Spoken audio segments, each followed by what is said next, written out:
Hello Mahalakshmi പുത്തൻ promo വിശേഷങ്ങളിലേക്ക് എല്ലാ കൂട്ടുകാർക്കും സ്വാഗതം. അങ്ങനെ നമ്മുടെ പുതിയ പ്രൊമോയിലെ മഹാലക്ഷ്മി നമ്മുടെ മഞ്ജുവിനെ കാണാൻ ആ ഒരു ടെക്സ്റ്റൈൽ ഷോപ്പിൽ വരികയാണ്. എന്നിട്ട് പറയുന്നുണ്ട്, നിന്റെ കാര്യത്തിൽ ഞങ്ങളൊരു തീരുമാനം എടുത്തിട്ടുണ്ട്, ഞങ്ങളുടെ ആ ഒരു ഫിനാൻസിയസ് ഓഫീസിൽ നിനക്കൊരു ജോലി ഞങ്ങൾ തരപ്പെടുത്തിയിട്ടുണ്ട് എന്ന് പറയണം. അപ്പൊ മഞ്ജു പ്രത്യേകിച്ചൊന്നും പ്രതികരിക്കുന്നില്ല കേട്ടോ.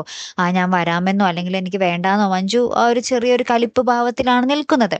അപ്പുറത്ത് നമ്മുടെ കരുണ നമ്മുടെ ദുർഗാമ്മയോട് പറയുന്നുണ്ട്, ആ ഒരു വിഗ്രഹം ആ ഒരു പൂജാമുറിയിൽ നിന്ന് എടുത്ത് മാറ്റിയാലേ നമുക്ക് എന്തെങ്കിലും ചെയ്യാൻ പറ്റത്തുള്ളൂ അമ്മേ എന്ന് പറയുന്നുണ്ട്. അപ്പൊ അമ്മ പറയുന്നുണ്ട്, ഞാൻ എന്ത് വേണമെങ്കിലും ചെയ്യാം മക്കളെ എന്ന് പറയുന്നുണ്ട്. ലാസ്റ്റ് നമ്മുടെ കരുണയും ഉണ്ണയും കൂടെ ആ വിഗ്രഹം എടുത്ത് രാത്രി പുറത്തേക്ക് അന്നത്തെ പോലെ തന്നെ സെയിം കേട്ടോ കാറിൽ ഇങ്ങനെ പോകുന്നുണ്ട് കേട്ടോ. അപ്പൊ ഇനി അവരെ കാത്ത് എന്തോ ഒരു അപകടം ഇരിക്കുന്നുണ്ടെന്ന് നമുക്ക് എല്ലാവർക്കും മനസ്സിലായി. അപ്പുറത്ത് നമ്മുടെ പ്രതാപനും നമ്മുടെ മുത്തശ്ശിയും കൂടി അവരും ഭയങ്കര പ്ലാനിങ്ങിലാണ്. നമുക്ക് എന്തെങ്കിലും കടുത്ത തീരുമാനം എടുത്തേ പറ്റൂ പ്രതാപ, ഇങ്ങനെ വിട്ടാൽ ശരിയാവത്തില്ല എന്ന് പറയുന്നുണ്ട്. ഈ ഒരു കഥ ഇങ്ങനെ തന്നെ തുടരാനാണോ തീരുമാനം? അല്ലേ, എപ്പൊ നോക്കിയാലും കൊല്ലാൻ ശ്രമിക്കുന്നു പാളിപ്പോകുന്നു, കൊല്ലാൻ ശ്രമിക്കുന്നു പാളിപ്പോകുന്നു. വേറൊരു കഥാ വഴിത്തിരിവ് പോലും ഇതിലോട്ട് എത്തി നോക്കുന്നില്ല എന്നുള്ളത് ഭയങ്കര ഒരു നിസ്സഹായാവസ്ഥ തന്നെയാട്ടോ. എന്തായാലും കാത്തിരുന്ന് തന്നെ കാണുമ്പോൾ അടുത്തൊരു വീഡിയോയുമായി വരുന്നത് വരയ്ക്കും ഗുഡ് ബൈ.